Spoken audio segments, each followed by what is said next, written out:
Hello guys, my name is Amalia Hassana and welcome to Leah Channels. And today I will answer two part of my listening class. And then the first one is a part the number one question. The first question about why did the speaker become a referee?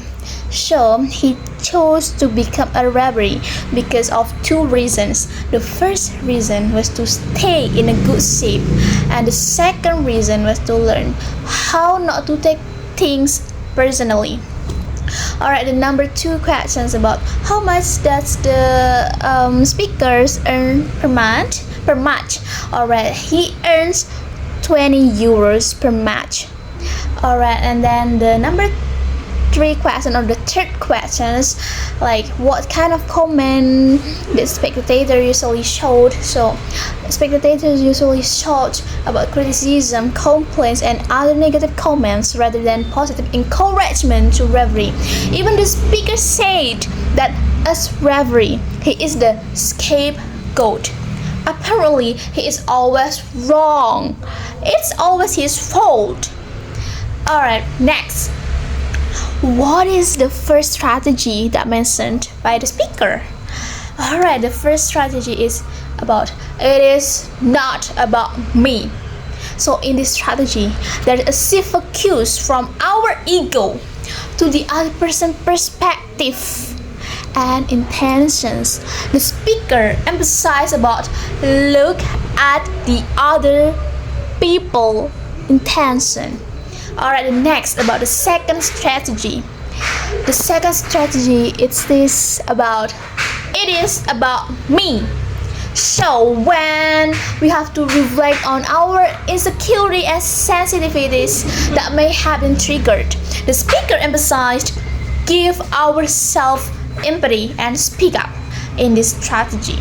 Alright, and next, what does the speaker say? The ego causes us to take things personally.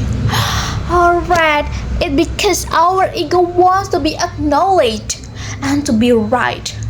So when we are criticized, the ego feels attacked and triggers a defensive. It is draining struggle. Alright, next, how does shifting from me to we help reduce negative reactions? Alright, so shifting from me to we help reduce negative reactions when it moves us from a state of irritation to one of curiosity and empathy that allow us to see the other person's needs rather than focus on our own hurt. So it makes us less likely to interpret their actions as personal attack. Next, do negative thoughts dominate our thinking according to the speakers? Alright guys, based on the video, the speaker mentioned that the 50,000 thoughts in our brain produce daily only around 10,000 are positive. This leads to conclusion that 80% of our daily thoughts are negative. So it requires conscious effort because our minds naturally tend toward negative interpretation.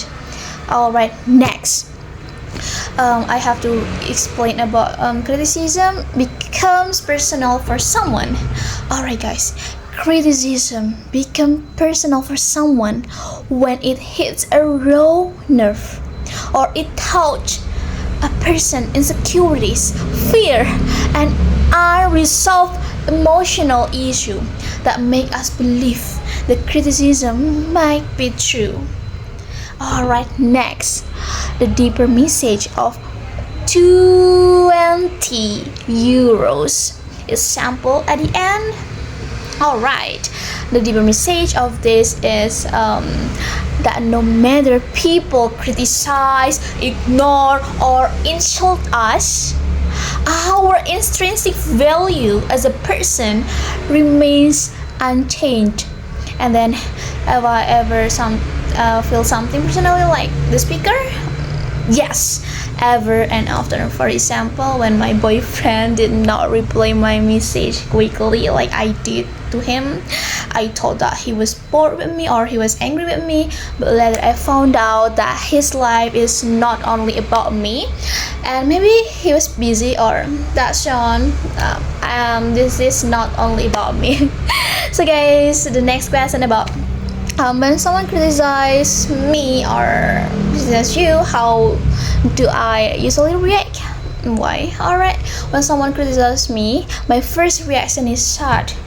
I take it personally, and after that I blame myself, like why I cannot be that good, why I'm like this, and until I take my stability in emotion and do reflection to improve myself by reflect on this criticism. And then the next one is about the strategy that I think it easier. Alright, the first strategy that I think more easier, that is, it is not about me. Because when I think about this strategy, I can reduce negative thinking. For the example, usually when I did something wrong, I thought that people will always remember that. But now I realize that they have their own business, which is more important to be told. And of course, it is not about me. And yeah, for the next, do I agree that most negative feelings come from my own thoughts, not others? And my answers is yes. I really agree. Because guys, we can think, we can feel something negative because we let them to enter our brain, to enter our heart. So it depends on our thought, actually. Our interpretation of that means how we feel, right? So it depends on our own thought. Alright, next, how can this talk help you in your daily life, like a school, family, or maybe friends? Yeah, this talk from the TD helped me because now I can think that I cannot let my ego wins. Because usually in a school or in a university, when I did a presentation such a speech, like a critical speech, and my friend did not look at me or even just look at their own phone, I thought that they do not respect me, or maybe my speech was not good enough. But now I realize that in this world it is not only about me. And yeah, I try to stay calmer when receiving criticism from my friends and family, and try to reflect to improve it. Yeah guys, and then I will answer the part B after this. Why? Because I want to quote first. Why, yeah guys? Part B. Alright. The number one question about AI speech to text. Alright, from this matter. Alright, I will use Indonesian. Jadi buat hal ini aku kasih poin 2 ya, atau tidak setuju, karena dalam UAS ini aku nggak pakai AI speech to text, karena aku juga pengen ngetes kemampuan listening aku. Jadi aku dengerin audio atau video 17 menit 30-an detik, kayaknya 17 menit lebih 36 detik. Jadi aku puter ulang terus, kalau misalnya ada yang kelewat, jadi aku puter ulang biar jawabannya lebih pasti gitu. Tapi kadang buat tugas-tugas lain, kadang pakai AI website juga sih. Soalnya kadang males, tapi males juga baca tulisan dari AI speech to text yang sangat-sangat panjang dan tidak beraturan itu. Jadi ya emang pastinya tuh lebih enak dengerin aja sih, karena dengerin lebih enak, apalagi kalau bisa diputar-putar ulang kan. Yang nomor 2 tuh ini, AI ringkasan apakah lebih efektif daripada mendengarkan audio berkali-kali? Buat yang ini aku kasih poin 3, alias setuju, karena secara umum jujurly ringkasan emang lebih mudah ya buat dijawab. Tapi kadang masih ragu juga jawabannya itu ngawur apa enggak ya, karena ringkasan dari AI juga. Jadi emang wajib dengerin videonya di sini atau audionya dulu, walaupun udah ada ringkasan dari AI, tapi lebih pastiin lagi, karena kita nggak tahu AI itu ngawur atau enggak. Jadi dengerin aja audionya. Buat yang nomor 3 pertanyaannya itu kayak apa ya? Buat tugas listening itu, buat nilai yang bagus pakai AI atau untuk melatih kemampuan telinga. Nah, buat ini aku kasih nilai 4, sangat setuju. Jadi kalau misalnya pakai AI ya pasti niatnya buat nilainya bagus, nggak mungkin buat melatih telinga. Kalau buat melatih telinga mah ngapain pakai AI gitu kan. Nah, makanya aku nggak mau itu, karena aku pengen telinga aku terlatih biar ya kemampuan listeningku juga berkembang lah, terimprove gitu. Jadi ngapain pakai AI? Ya mungkin kadang kalau kepepet atau deadline-nya mepet atau lagi malas mungkin juga pakai, cuman itu nggak efektif sih buat meningkatkan kemampuan listening gitu. Yang selanjutnya tuh kayaknya ini ya, kemampuan saya tidak berkembang karena terlalu mengandalkan transkrip AI. Nah kalau ini ya aku kasih nilai 1 karena aku sangat-sangat tidak setuju. Karena aku juga ini sih memahami kalau perkembangan kemampuan listening aku tuh dari semester 1 sampai sekarang tuh sangat-sangat berkembang sih. Salah satunya juga ini karena juga meminimalisir penggunaan AI. Apalagi kalau misalnya di kelas-kelas listening tuh ini sering banget dikasih audio, video yang buat listening gitu. Apalagi kalau misalnya dosennya menggunakan bahasa Inggris. Nah itu juga sangat-sangat seru gitu. Dan dari movie-movie juga bisa mengimprove kemampuan listening sih. Selanjutnya itu kayak ini. Apakah aku merasa kesulitan dan bingung memahami percakapan bahasa Inggris karena keseringan pakai AI?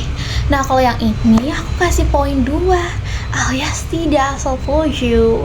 Karena tanpa HP, sombong dikit ya, karena tanpa HP atau tanpa AI, kalau dengerin orang ngomong aku masih bisa nyambung. Apalagi kalau orang Indonesia, orang yang bukan native speaker yang ngomong, aku masih bisa nyambung. Tapi kalau bule atau native speaker yang ngomong, nah ini kadang cuma nangkep setengah lah, tapi nggak apa-apa, masih paham kok maksudnya. Cuma itu kalau native speaker itu susah banget dengerinnya ya, kayak apalagi kalau cepet ya. Tapi masih bisa kalau orang Indonesia, masih lancar jaya, jadi kemampuan listeningku masih bisa lah ya. Alright, selanjutnya ini, apakah AI itu bisa mengurangi konsentrasi fokus? Nah jawabannya tuh 3, setuju. Sebenarnya saya tuh masih bisa berkonsentrasi ya, cuman karena pernah pakai AI, ya siapa sih yang nggak pernah? Karena pernah pakai AI, kadang aku juga mikir kayak pengen cepet selesai, pakai AI aja lah, ngapain listening yang banyak-banyak. Cuma kalau di kelas kan dipantau dosen ya, jadi ya udah kerjain sebisanya. Terus pertanyaan terbukanya tentang apa ya? Aduh aku lupa, bentar aku inget-inget dulu. Oh kayaknya ini pertanyaan terbukanya itu apa, masa depan tentang AI selanjutnya. Nah kalau masa depan tentang kemampuan listening kalau misalnya pakai AI, kalau misalnya pakai AI ya bisa diperkirakan kalau di masa depannya tuh kemampuan listeningnya itu emang kurang berkembang sih. Apalagi sebagai mahasiswi pendidikan bahasa Inggris, kalau misalnya sering-sering pakai AI buat listening, nah nanti kalau misalnya kita dihadapin sama keadaan yang nyata, misalnya kayak ngomong sama bule lah, atau enggak kuliah di luar negeri, atau enggak nanti di pekerjaan kita jadi guru, kan harus listeningnya harus mantep tuh, karena buat soal-soal itu juga itu kemampuan listening itu sangat-sangat diperlukan gitu, karena elemen-elemen buat belajar itu banyak, ada speaking, listening. Masa jadi guru kita nggak bisa listeningnya? Makanya jangan terlalu mengandalkan AI juga. Kalau terlalu mengandalkan AI nanti kemampuan listening kita juga bisa menurun, karena kita kayak menjadikan AI itu sebagai shortcut. Jadi kalau misalnya terlalu mengandalkan AI, terlalu rely on AI, itu nggak bagus buat masa depan sebagai guru atau misalnya melakukan studi kelanjutnya gitu. Oke, yang nomor 2 tuh kayaknya apa ya? Oh iya, ini esensi belajar kalau pakai AI. Iya, kalau esensi belajar pakai AI ya ngapain ya, apalagi di kelas listening gitu kan. Soalnya gini, kan listening tuh mengandalkan kemampuan kita sendiri ya, kemampuan listening kita secara individual.